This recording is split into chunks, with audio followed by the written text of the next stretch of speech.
Good morning, everybody. It's John Self. It's 11 o'clock in Dallas. It's 5 o'clock in New York. And gosh, it's dark 30 in London and early in the morning in Singapore. We're glad you're with us today. We have a ongoing Friday morning session where we share the week's activities and talk about some of the issues we've covered this week. Today, we're going to talk about common job hurdles executives create for themselves and two of the biggest threats for executives in advancing their career. So again, thanks for joining us. If you have any questions, you can drop them in the chat. We'll be monitoring that as we go through. And so I really appreciate you asking any questions you might have. One of the big things that we hear all the time it's something that we haven't been, it's something that a lot of career coaches are trying to get past, help clients get past it. And that is that the job market changes are not going to affect my career. And it's just the evidence is all to the contrary.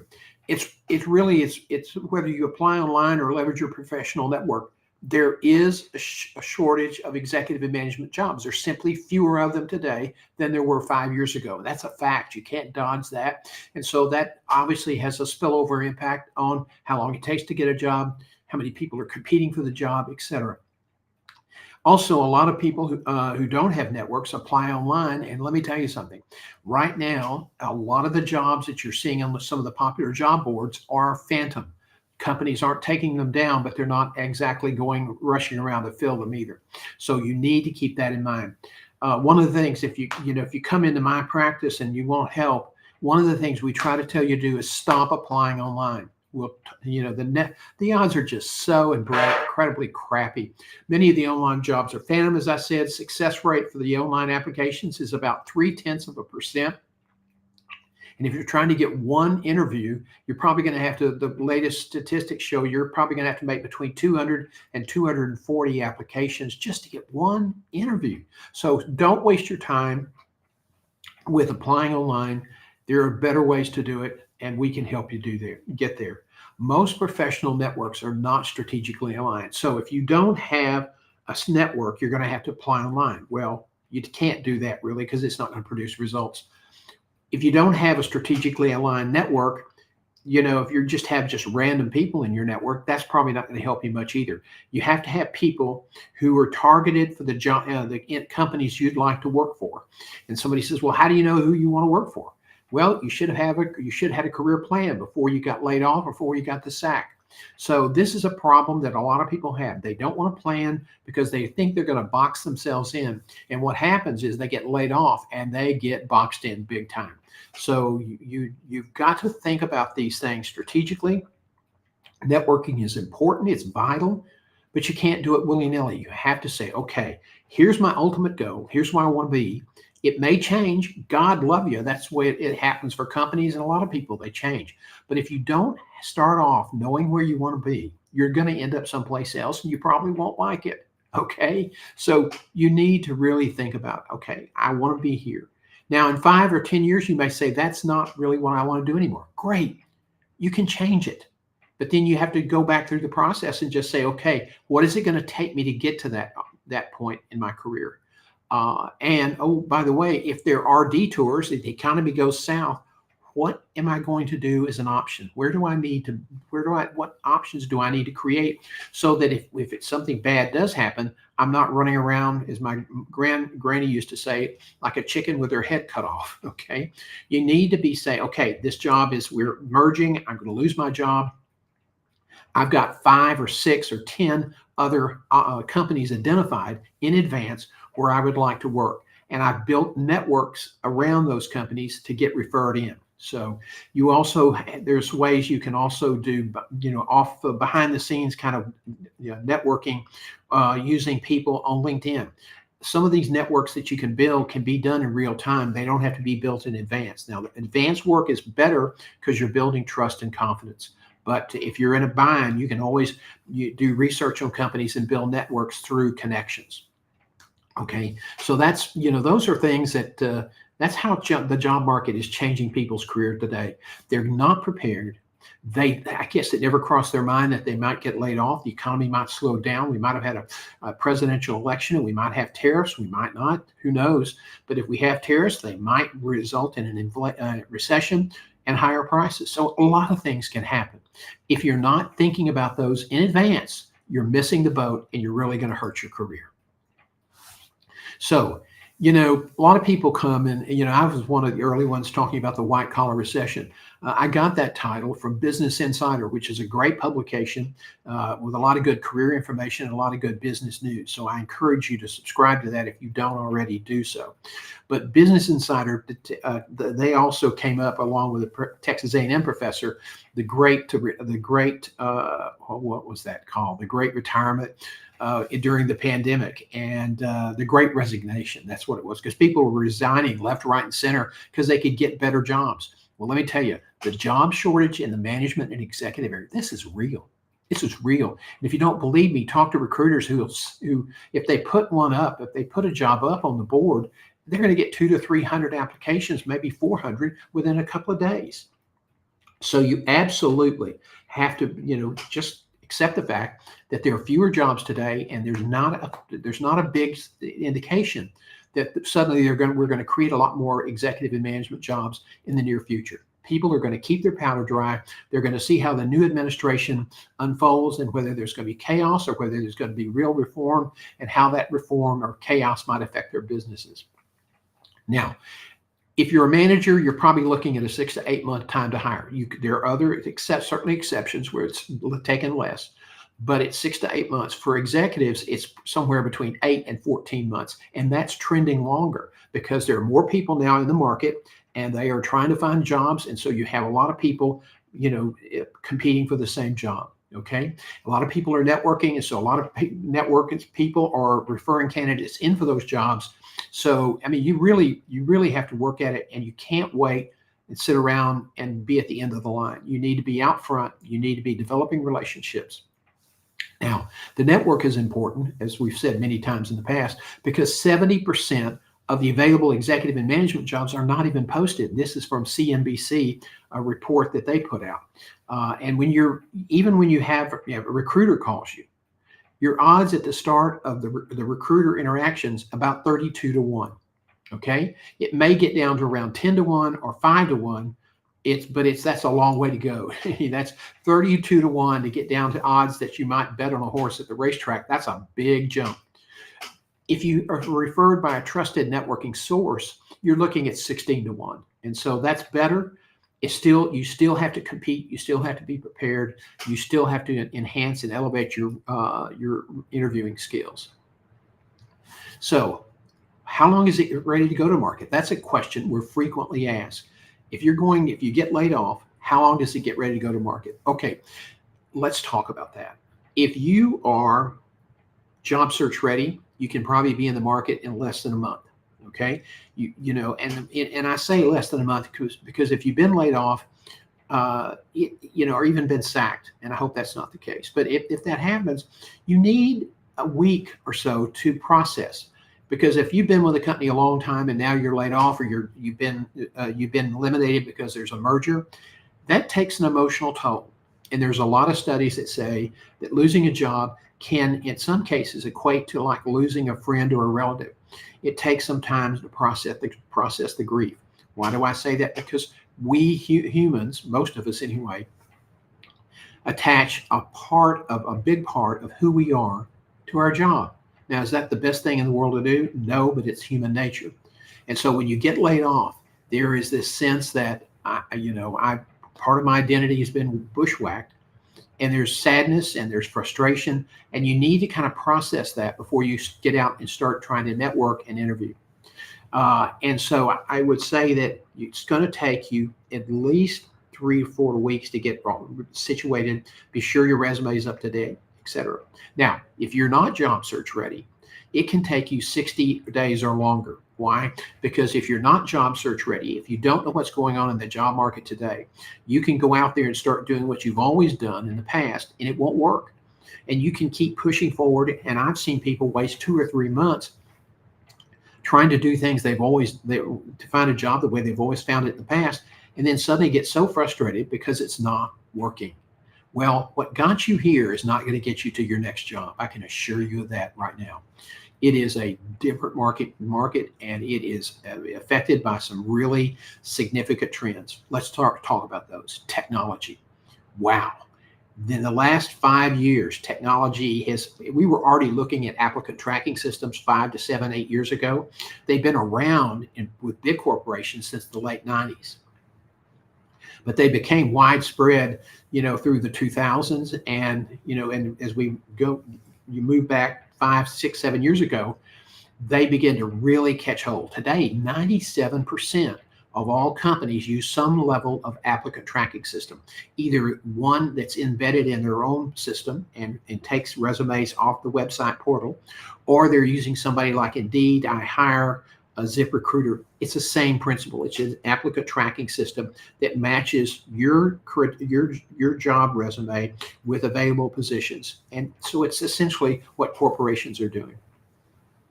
So technology is having a big impact on executives looking for jobs today. Most people say, oh, it's not, I've always done this. I've never had a big problem. It's not going to affect me. Yes, it's affecting people every day. So don't assume that. That is a bad assumption to make, and it could really slow your job search down. What is one of the second biggest threats to executives today? They don't invest the time in networking, okay? And networking is not just people you know and like. No, who's going to help you find a job? You may have a network with some of your college buddies, but they may not be in a position to help you find a job.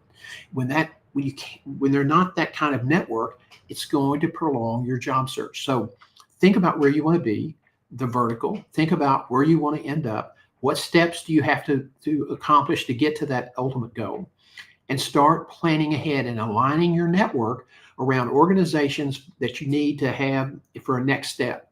If you want to be a CEO, you're probably going to need to move from, say, a VP of operations to a senior VP of regional operations to chief operating officer, and then maybe to a CEO role. So and that's just hypothetical.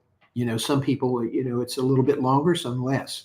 But in that hypothetical, you need to be looking ahead to say, okay, I'm a vice president of operations now.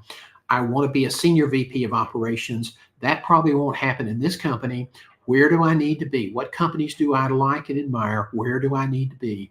And you start building networks around the 5 or 8 or 10 hospitals that would represent your next hospitals or companies, whatever, that represent your next step forward.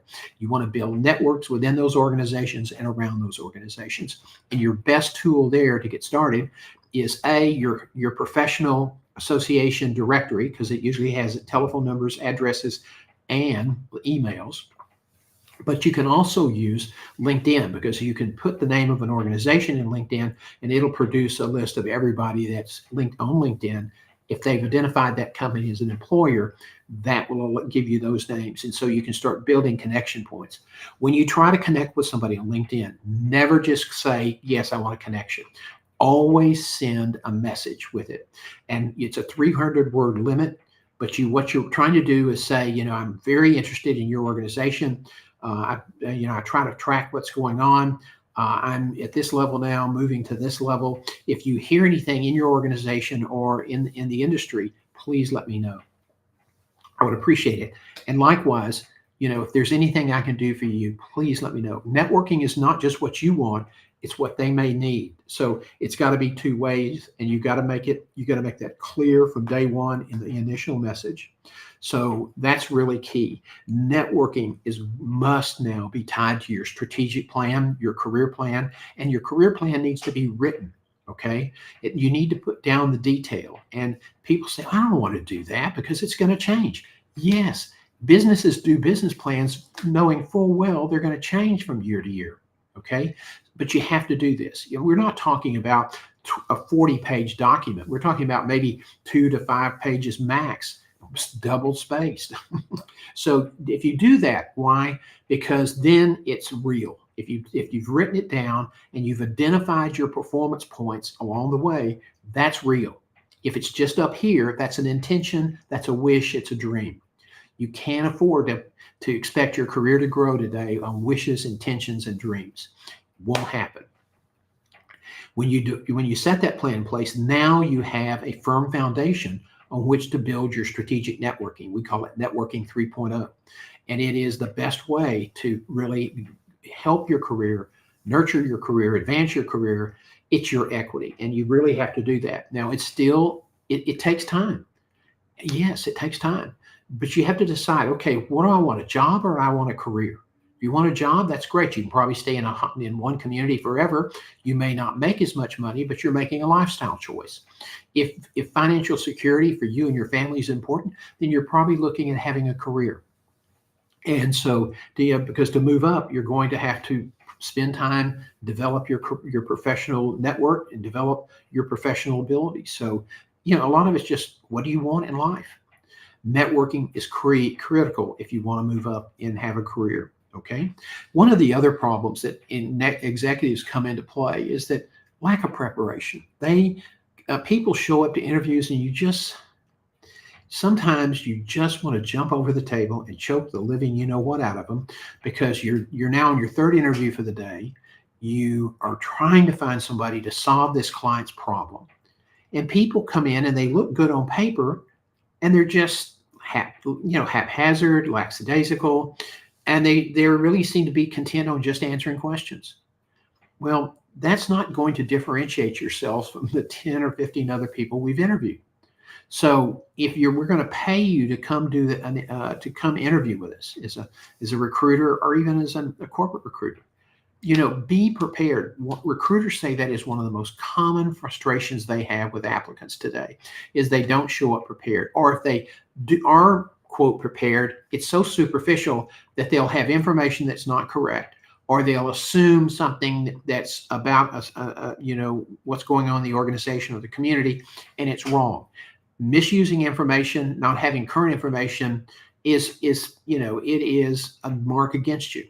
So you have to be prepared, but you also have to do the research to be sure you're getting the right information. And then you have to go and look through other sources to maybe get some context. That is, you have to be prepared. The other way you have to be prepared is take the job summary and break it down by categories. I'm going to have people reporting to me. Okay, so I'm going to have human capital.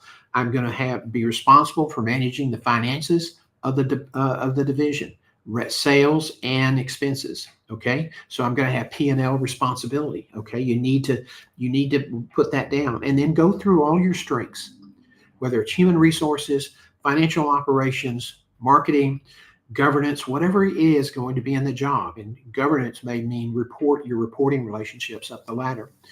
All of those things go into a form, and then you start saying, okay, what strengths do I have in each one of these? And then you curate your stories that you're going to use as an example of that. And people say, well, stories have no place in an interview. Oh yeah, they do. In today's world, people don't remember facts and figures, but what they will remember is facts and figures written, wrapped in an interesting story about how you accomplished something. Let me also say that if you need to keep a journal. I so often we'll ask. I had a search, and a problem was the former CEO, who was not quite ready for prime time. Let's just say that. Had a real turnover problem, and it was the organization was hemorrhaging cash because they were just spending so much time just to cover their basic shifts and deliver the basic services. And so we were asking people, what was your turnover rate? How did you improve it? What do you think is key to sustaining that? And a lot of times when you start asking what was your turnover rate at the last two organizations, they go, I don't remember. I don't remember is a terrible, terrible answer in an interview. So you need to be very, very careful and keep records of your performance in your previous jobs. Sometimes you can go back and sort of in my memory, get that documented, but get it down in writing so that as you move through your career, you can go back and make reference to this. It is so impressive when a candidate comes in and you start talking about 4 or 5 months ago, or 4 or 5 years ago, and they can give you specific metrics from that from those situations. When you're getting ready for an interview, You're looking at what they're looking for, what they need, the problem they need solved. And if you have previous experience with those issues, go back into your journal and retrieve data and notes from that so that you can talk with confidence. And when you're really well prepared, you go into the interview, it kind of puts your nerves at ease when you're really prepared and you have rehearsed, okay? And you have rehearsed over and over about, tell us about yourself, or why do you want this job? That's a question that throws people for a loop sometimes. If you've thought about all of those things and practiced how you're going to answer some of those basic job interview questions, you're going to be more confident. And when you're more confident, you're going to be self-aware. And that's absolutely important. So, these are problems that people have. You can't afford to make silly mistakes.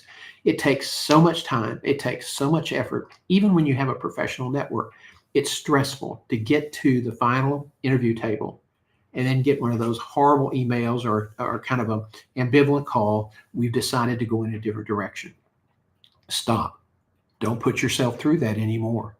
There are ways that you can learn how to be a better interviewee. There are ways that you can prepare for job interviews that will substantially improve your performance. And there are ways to manage your brand. Why is that important? Because now companies are going to slow down on how many jobs they post, because when they post jobs, they get all of these resumes that aren't qualified. So what companies now are going to do, what we call proactive sourcing, and they're going to use high-speed scanners with algorithms, but tied to certain jobs, and they're going to sweep through LinkedIn. And they can cover thousands of profiles, in minutes, not days. So it's really, the technology is really reshaping the structure of talent acquisition and career management. And people don't really think it's going to affect their careers, and it will, big time, big time. So you want to be sure you have a good brand. You want to be sure you are building a good network based around your career plan, your written career plan. And you want to be sure you're staying up to date on changes in technology, and you want to keep a journal. All of these things can help you be a better candidate and avoid some of the pitfalls that many people encounter. So if you don't have any questions, we're wrapping up today a little bit early. I hope you have a great weekend. We will not be here next Friday. It's a Friday after Thanksgiving. So I'm going to not go shopping. I'm going to sit out. I'm going to take the day off. We will not be here. Office hours on Wednesday will not be held, and Career Live next Friday will not be held. We will be here on Tuesday with Lunch and Learn with a new program. So if you have questions, or if you want to reach out to me with questions regarding your career, you can email me at john@johngself.com, or you can go to our careers website and go to the bottom, and there's a little button that says Talk to John. And you click that button, and you can have a phone call or a Zoom call for 30 minutes. No sales pitch, just out trying to get you honest answers about how to move forward in your career. Alrighty, I hope everybody found this helpful today. Take care, everybody, and we'll see you, next Tuesday morning.